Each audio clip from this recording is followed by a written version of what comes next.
Pemirsa, kejanggalan tengah mengusik rasa keadilan publik. Meski telah berstatus sebagai tersangka, hingga kini Febri tidak kunjung ditahan.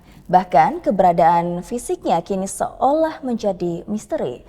Kemudian muncul spekulasi bahwa Febri melarikan diri ke luar negeri dengan alibi menjalankan ibadah umroh.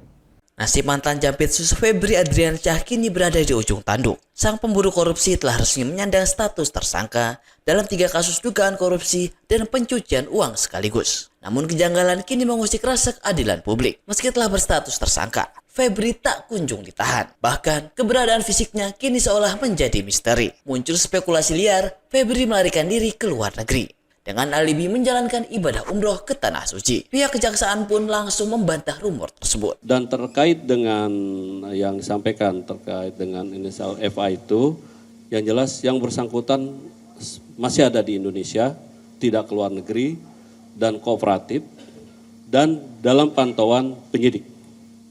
Gitu aja.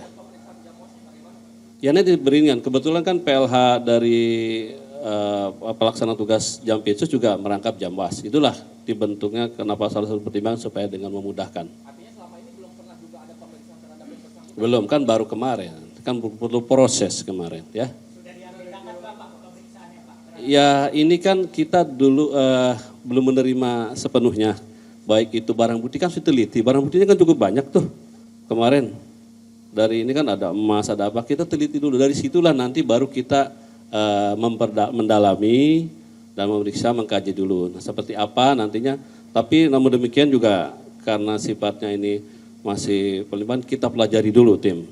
Yang jelas nanti kita harus sesuai dengan hukum acara, apalagi kan kebetulan yang disangkakan ini kan penegak hukum, kita juga harus hati-hati ya. Meski demikian, keberadaan sang mantan Jampitsus memunculkan tanda tanya besar. Masalahnya, kondisi ini berbanding terbalik dengan tersangka lain dalam klaster kasus yang sama, yakni pihak swasta Don Rito yang kini sudah mendekam di balik jeruji besi. Situasi semakin pelik ketika Polri resmi melimpahkan kembali penanganan kasus ini ke Kejaksaan Agung dengan alasan sinergi antar lembaga. Meski Febri telah mengundurkan diri dari jabatan Jampitsus, namun Kejaksaan Agung memastikan Febri masih berstatus sebagai aparatur sipil negara aktif sampai adanya putusan pengadilan yang berkekuatan hukum tetap. Fakta seorang mantan pejabat tinggi yang terjerat kasus mega korupsi masih dapat menghirup udara bebas menjadi dilema klasik yang terus berulang. Publik kini menunggu bukti nyata keseriusan Kejaksaan Agung membersihkan institusinya tanpa pandang bulu. Dari Jakarta, Robi Kurniawan, Eljon Media melaporkan.